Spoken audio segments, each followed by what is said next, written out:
Here are some of the most interesting things that people said to me when I was an English teacher in Japan. The first is that we were setting up a little what can you do with this object English activity. And so I was saying, what can you do with scissors? And the students were saying, like, you can cut paper with scissors and you can do what such and such with scissors.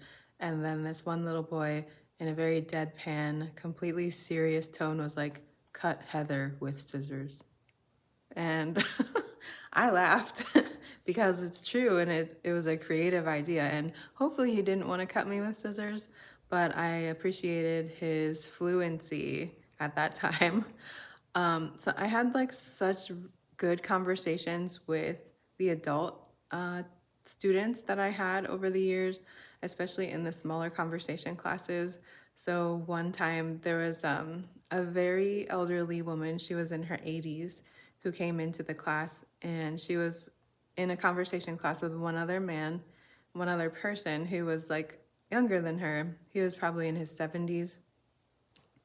So in my perception of elderly people, they've got it together, they're mature, they don't have the same problems that younger people have.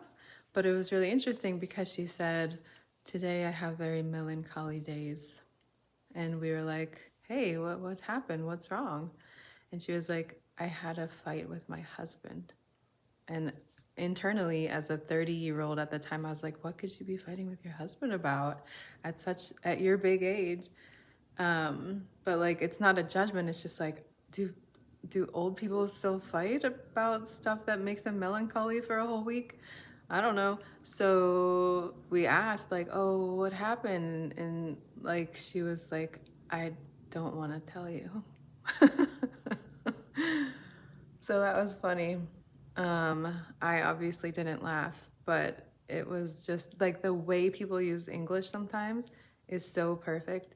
Another time I taught, this was actually in the US, but I was teaching some English students about like got 'em, which I don't even know if people say anymore. This was years ago. This was 6 years ago. But so I was explaining like how it works, like how you use it. And it ended up that this one student used it perfectly, and he was so good at making memes in English. And so it's just really interesting what your students end up doing with English and just how they use it, how it opens up a world for them, but also the amazing interactions that you get